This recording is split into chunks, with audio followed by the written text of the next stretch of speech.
Selamat berjumpa lagi teman-teman kelas manajemen ya. Kelas pagi, kelas siang, kelas atau kelas malam ya. Kita akan membahas kali ini mengenai project management proses. Jadi proses dalam pengelolaan project itu seperti apa dan kemudian dengan case study-nya.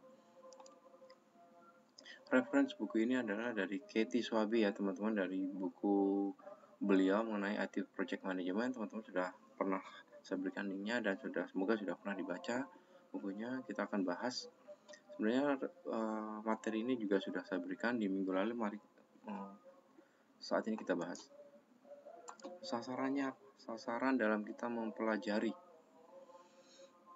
proses pengelolaan project itu apa aja. After reading this chapter, jadi setelah kita membaca materi buku ini, kita akan mampu untuk menjelaskan the 5 project management process group. Jadi ada 5 proses dalam pengelolaan project ya. 5 project management process. Typical level of activity for it. Jadi setiap aktivitas ya, level-level tersebut ada levelnya apa saja, aktivitasnya, kemudian bagaimana interaksinya. Nah, interaksi dari kelima proses tersebut. Kemudian itu prosesnya, kemudian knowledge-nya apa. Nah, kita akan mempelajari nanti ya, kita akan memahami bagaimana kelima proses dalam project management tersebut berhubungan dengan knowledge area project management. Kemudian teman-teman akan discuss how organization develop IT project management methodology to meet their needs. Jadi bagaimana sesuai dengan kebutuhan, khususnya di departemen IT. Selanjutnya juga akan review bagaimana case study suatu organisasi yang menerapkan project management proses tersebut. Bagaimana outputnya seperti apa, prosesnya seperti apa, kontribusinya seperti apa, pendahuluannya seperti apa, planningnya, executing, monitoring, controlling, sampai ke closing. Bagaimana project tersebut harus berhasil. Selanjutnya mereview ya, same case study untuk project yang lain. Nah, yang terakhir, describe several template. Jadi nanti kita juga akan pelajari template apa untuk pembuatan dokumen yang berkaitan dengan project management. Nah, kita akan mereview dulu teman-teman. Jadi akan ada 2 hal yang dibahas di materi kali ini. Jadi ada 10 project management knowledge area. Jadi ada 10 knowledge area. Kemudian akan ada 5 proses untuk pengelolaan project. Nah, kita bahas dulu 10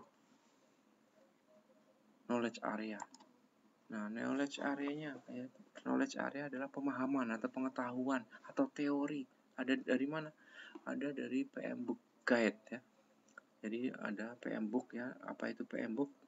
PM Book adalah Project Management Body of Knowledge. Jadi itu petunjuk atau teori penjabaran ya, disebut knowledge area ya. Ini area pengetahuan. Nah, pengetahuannya apa aja?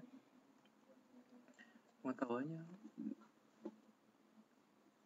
knowledge area-nya dimulai dari scope ya, lingkup project. Knowledge area-nya apa? Knowledge area-nya waktu ya, dikelola itu. Kalau kita mengelola project ya, harus dikelola waktu. Kemudian yang dikelola apalagi? Biaya. Ada knowledge area apalagi? Ada knowledge area quality. Harus dipahami quality dalam mengelola project. Knowledge area apalagi? Ada ya, human resource. Jadi pengelolaan sumber daya manusianya, knowledge area-nya. Kemudian komunikasi ya. Knowledge area-nya juga sampai pada lingkup knowledge area komunikasi. Knowledge area-nya dalam pengelolaan project apalagi? Risiko, ini cuma penting juga ya. Faktor risiko. knowledge areanya ada lagi procurement atau pembelian, namanya juga project ya, pasti ada pembelian, ada knowledge areanya. Kemudian siapa saja yang terlibat ya, stakeholder ya, knowledge area stakeholder. Yang terakhir knowledge area diintegrasikan semua dari mulai scope, time, cost, quality, human resource, communication, risk, procurement, stakeholder, semua knowledge area tersebut diintegrasikan ya. Sekali lagi ini teorinya ya, teorinya knowledge area itu teorinya yang ada di PM Book. Proses secara umum 5 proses untuk project management itu dimulai dari initiating ya, pendahuluan, inisiasi ya, pendahuluan, kemudian dibuat planning ya, dibuat proses planning, perencanaan, kemudian dieksekusi. Setelah dibuat rencana, dieksekusi, dijalankan. Setelah dijalankan, selama proses menjalankan itu di monitoring dan dikontrol. Sudah selesai, projectnya di close ya. Jangan lupa project juga ada waktu berakhirnya suatu project. Jangan sampai project itu tidak berakhir. Nah, kemudian dari 10 knowledge area tersebut di mapping ya, diselaraskan dengan kelima proses project management. Jadi masing-masing initiating, planning, executing, monitoring, and controlling, dan closing ini knowledge-nya apa? Pengetahuannya apa ya? Ini di mapping. Kenapa harus di mapping? Supaya kita tahu di proses inisiasi itu ada knowledge area apa, di proses planning itu ada knowledge area apa, di proses executing itu ada knowledge area apa, di proses monitoring and controlling itu ada knowledge area apa, serta terakhir di closing. Jadi di mapping antara prosesnya dengan knowledge area. Kenapa di mapping? Supaya kita tahu teorinya apa selama kita menjalankan proses project management. Nah, ini mapping the process group to the knowledge area. Jadi proses dan knowledge di mapping, diselaraskan. Nah, kita akan lihat bagaimana dibuat selaras. Nah, aktivitas yang nanti ada teman-teman lihat di tabel berikut ini, daftarnya itu ada di PM Book Guide. Jadi ada nanti teman-teman bisa download di edisi kelima ya, untuk materi kuliah ini ada di PM Book Guide ya, edisi kelima. Secara lengkap, kalau mau lebih detailnya lagi ada di PM Book Guide ya. Nah, sekarang kita masuk ke proses mapping. Jadi teman-teman tadi sudah tahu proses, ada 5 proses untuk project management. Itu ada proses initiating atau inisiasi, kemudian proses planning, proses executing, proses monitoring and controlling, dan proses closing. Nah, kita pengen tahu nih knowledge area-nya apa saja. Nah, proses initiating itu dimulai dari initiating ya, proses project itu dimulai dari initiating, pendahuluan. Knowledge area-nya, knowledge area untuk project integrasi itu adalah mendevelop project charter ya. Project charter itu nanti teman-teman akan lihat template-nya. Project charter itu berisi orang-orangnya siapa saja, kemudian penugasannya apa, job desk-nya siapa aja, posisinya apa aja. Nah, ini integrasi dimulai dari proses pendahuluan, namun juga project. Nah, pada proses initiating atau inisiasi ya, pendahuluan itu kita harus tahu secara ya integrasinya siapa saja ya yang terlibat, posisinya apa, jabatannya apa, kedudukannya apa, job desk-nya apa ya, kita harus tahu. Kemudian planning knowledge area untuk project integration-nya apa, yaitu mendevelop project management plan. Jadi harus mulailah dibangun, dibuat perencanaannya ya. Knowledge area untuk executing-nya apa? Knowledge area-nya adalah mengarahkan dan mengelola ketika project itu berjalan. Nah, itu integrasinya di situ. Jadi knowledge area-nya untuk eksekusi ya, ketika eksekusi. Untuk monitoring dan controlling ketika integrasi, itu knowledge area-nya apa? Knowledge area-nya adalah memonitor dan mengontrol project work, perform integrated change control. Jadi ketika ada perubahan, ya, perubahan masing-masing tim itu harus diintegrasikan. Ya. Project manajemen prosesnya untuk closing juga ada knowledge area integrasinya, yaitu close project or fase. Ya, apakah setiap fase sudah berhenti, sudah bisa dikatakan close, masuk ke fase berikutnya, atau ketika fasenya sudah semua dikerjakan, apakah projectnya itu bisa ditutup ya, di close. Nah, itu ada di knowledge area project integration management. Ya, jadi paham ya, di mappingnya itu teman-teman tahu bahwa lihat gambar ini, di initiating tadi ada di project integration management itu meliputi proses, semua proses ini ada knowledge-nya, ada knowledge area ya teman-teman, paham ya. Nah selanjutnya untuk knowledge area scope, jadi ruang lingkup ada di proses mana? Ada di proses planning dan monitoring. Jadi knowledge area ruang lingkup pengelolaan project itu ada di proses planning. Plan scope management dikelola itu lingkupnya A, jangan sampai pindah ke B, nggak akan selesai projectnya. Teman-teman harus bisa membuat plan bahwa projectnya ini rencanaannya memilih metode A misalnya, ya diselesaikan dengan metode A, dibuat lingkupnya A, selesai A. Kemudian untuk menyelesaikan planning tersebut, lingkup tersebut di-collect requirement-nya, kebutuhannya dikumpulkan, kebutuhannya apa saja yang diperlukan. Define scope, scope-nya A, jangan sampai melebar jadi A1, A2, A3 dan sebagainya ya. Define scope A sudah A ya, scope-nya harus ditentukan, jangan sampai melebar, jangan sampai keluar dari scope ini, takutnya nggak selesai kemudian berakibat yang tidak baik pada jalannya proyek. Kemudian selanjutnya di scope ini juga ada di proses untuk monitoring dan controlling ya. Jadi lingkup ruang lingkup project itu tidak ada di initiating dan executing, dia ada di proses perencanaan serta monitoring dan controlling, di validasi scope-nya itu ya. Ketika berjalan, di monitoring, dikontrol scope-nya sesuai nggak dengan perencanaan ya. Gitu ya teman-teman, membacanya mappingnya seperti itu.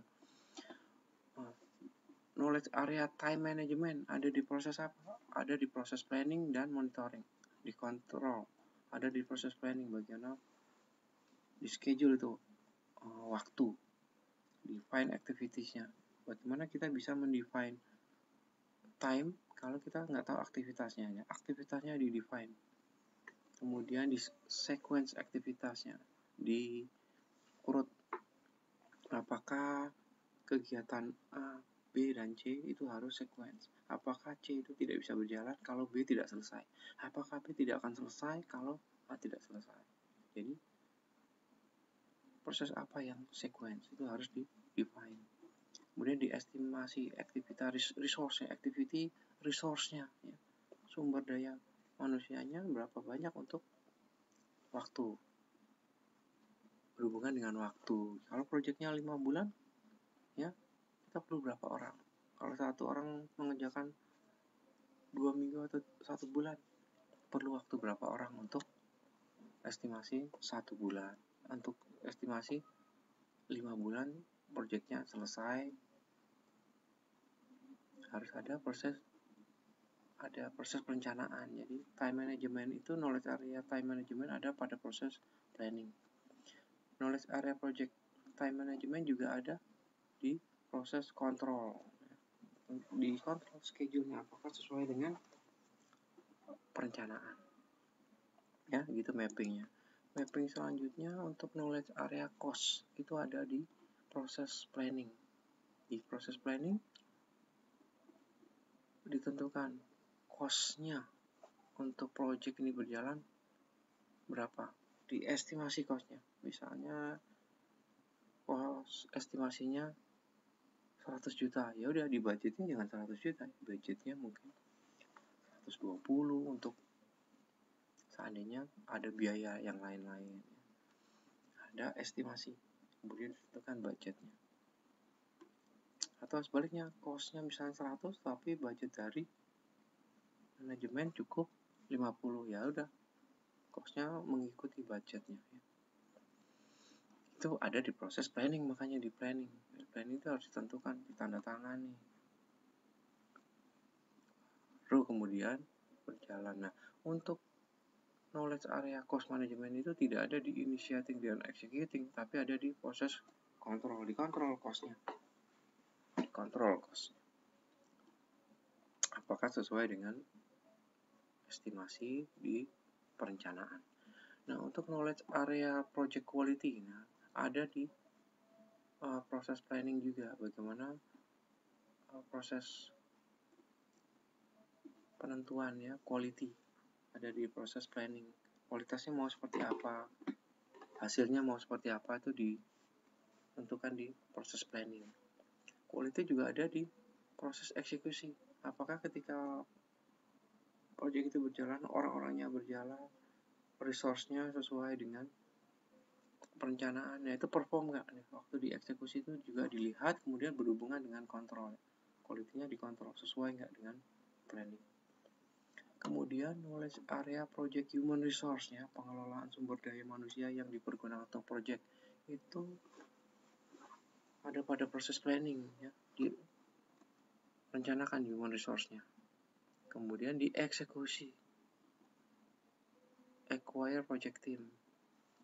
Ya, tentukan anggota project-nya, kemudian di-develop project team-nya, kemudian dikelola project team-nya. Ada proses di planning dan eksekusi ya untuk human resource management. Untuk knowledge area project communication, nah ada di proses mana? Ada di proses planning, executing, dan monitoring and controlling.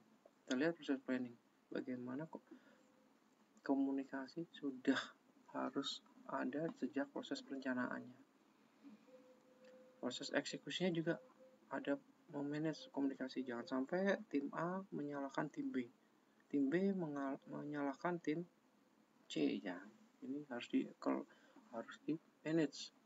Nah, kemudian dikontrol juga, selain di manage juga dikontrol. Ya.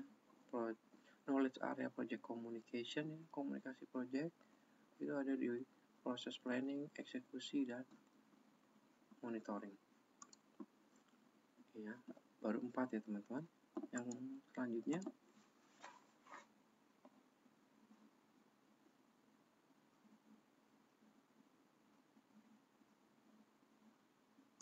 ya, jadi 3, 4, udah 7 ya.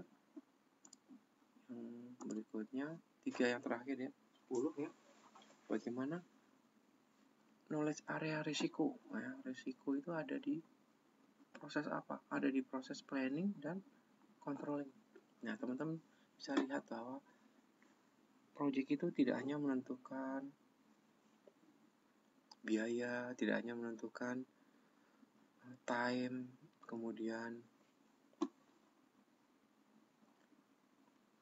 cost ya, kemudian quality, human resource, komunikasi, scope-nya, tapi juga resikonya teman-teman. Knowledge area risiko sudah ada di fase di proses planning. Bagaimana kita memanage risiko, di identify risiko, kemudian perform kualitatif risiko analisis. Jadi di identify berapa banyak risiko yang terjadi, seberapa level risiko yang terjadi. Perform kuantitatif, jadi seberapa banyak, seberapa berat risiko yang mungkin terjadi. Jangan lupa setelah risiko-risiko itu di list, di manage, di respon juga. Kalaupun risiko itu terjadi, responnya seperti apa. Itu resiko sudah ada di proses planning. Nah, resiko juga ada di kontrol. Di proses kontrol, resiko itu harus dikontrol. Ketika tidak terjadi, kita aman. Tapi kalaupun resiko itu terjadi, kita sudah bisa mengendalikan karena kita punya planning. Bagaimana resiko itu tidak bisa dikendalikan karena kita tidak punya planning dalam mengidentifikasi resiko, ya. Jadi ini bagian yang menurut saya juga yang paling penting juga, bagaimana resiko itu sudah menjadi bagian dalam proses planning. Karena kalau tidak, itu akan lepas kendali, nggak bisa, proyeknya bisa terancam gagal. Namun akan berhasil karena kita sudah merencanakan risiko apa yang mungkin terjadi, supaya ketika risiko itu terjadi kita bisa mengontrol atau mengendalikan risiko. Ya, ini yang catatan yang penting, ini risk management. Kemudian knowledge area untuk procurement, pembelian, ada di proses perencanaan. Bagaimana pembelian itu direncanakan, bagaimana pembelian itu dieksekusi, bagaimana pembelian itu dikontrol, dimonitoring, dan bagaimana proses pembelian itu ditutup kalau proyeknya sudah selesai. Jangan sampai proyeknya sudah selesai, kok ada permintaan barang ini ketika proyek itu sudah selesai, kok masih ada permintaan saat seakan-akan proyek itu masih ada, ya. Jadi ini penting.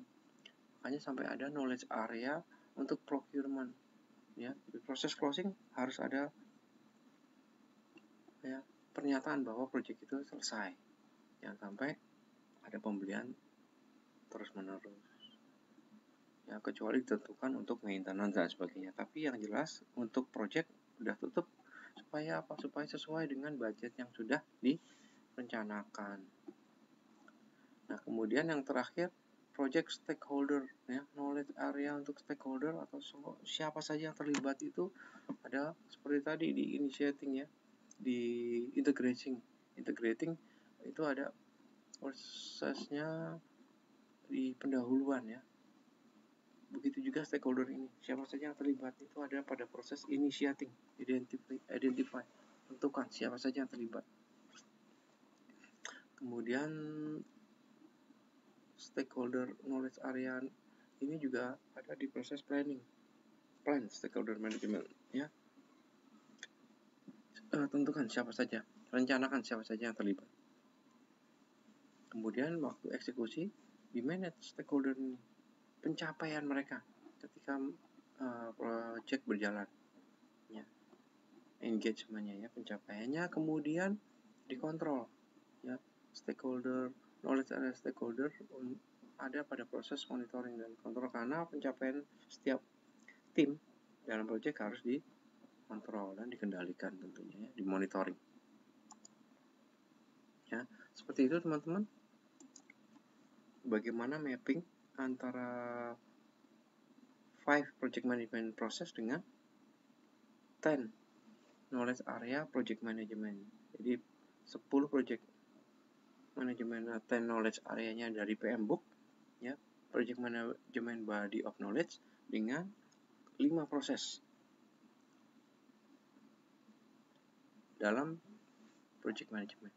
Nah, catatannya apa? That PM Book guide itu can serve as a guide for all type of project. Jadi kalau kita tipe projectnya itu apapun, itu bisa dibantu dengan menggunakan PM Book ini, yang 10 knowledge area tadi. For all type of project that use all type of method including agile. Teman-teman udah tahu kan ada tipe-tipe project, ya. Apakah ada yang paling baru agile, kemudian metode-metode lainnya teman-teman bisa pelajari di kelas-kelas sebelumnya, ya, waterflow dan sebagainya itu, ya teman-teman. rapid ya, juga ada metode-metode yang teman-teman telah pelajari di kelas-kelas sebelumnya di buku ini juga teman-teman bisa lihat ya. Terus yang paling baru adalah agile, bagaimana proses pengerjaan project itu dilakukan secara agile ya, mengikuti bisnis proses berlangsung secara cepat. Nah, it is up to each project team to decide. Jadi tergantung atau diberi kebebasan pada setiap anggota project untuk menentukan what process and output are required, diperlukan. Itu diberi kebebasan setiap anggota project untuk menentukan prosesnya apa dan outputnya mau seperti apa yang diperlukan sesuai dengan kebutuhan yang setiap anggota project. Nah, di tabel ini teman-teman juga lihat bahwa project management proses itu banyak terjadi di proses planning. Karena apa? Karena setiap project itu adalah unik, punya ciri khas. Project team always trying to do something that has not been done before. Jadi, meskipun kadang ada proses yang sama di project-project sebelumnya, tapi setiap project itu adalah hal baru. Jadi, teman-teman pasti harus menyiapkan hal yang baru untuk menghadapi project yang baru lagi dibanding yang sudah pernah dikerjakan. Nah, teman-teman lihat di sini bahwa knowledge area, 10 knowledge area itu semua ada pada proses planning. Jadi artinya apa? Proses planning itu yang paling penting. Ya, sejak proses integration, project scope, project time, itu proses planningnya sudah harus ditentukan. Ada knowledge area-nya. Lanjut ke knowledge area cost management, quality management, human resource management, communication, planning yang setiap proses planning dijabarkan knowledge area-nya. Begitu juga risiko, procurement, stakeholder, ya, dijabarkan planningnya. Jadi 10 knowledge area itu setiap proses planningnya itu ada 10 knowledge area-nya. Yang paling lengkap itu adalah proses planning, dijabarkan di knowledge area-nya. Untuk itu teman-teman, to succeed at unique and new activity, jadi agar berhasil dalam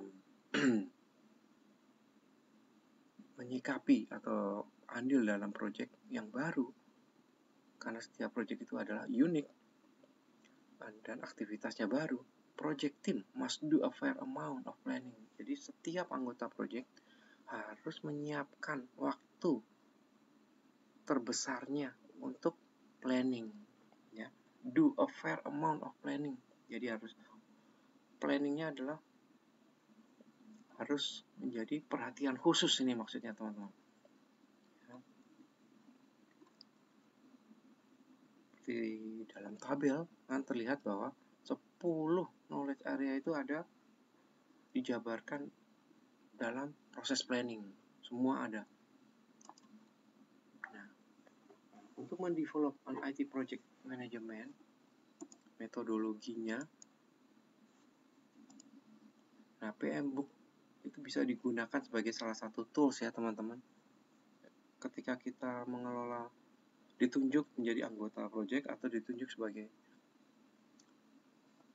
project manager, nah PM Book Guide ini bisa digunakan sebagai tool karena alat bantu PM Book ini sudah diakui dia sebagai standar yang diakui dalam project management yang menerangkan best practice-nya apa for what should be done to manage a project. Jadi ketika kita mengelola project, apa yang harus dilakukan, best practice-nya bisa mengacu di PM Book ini ya, bisa sebagai alat bantu ketika kita mengelola project.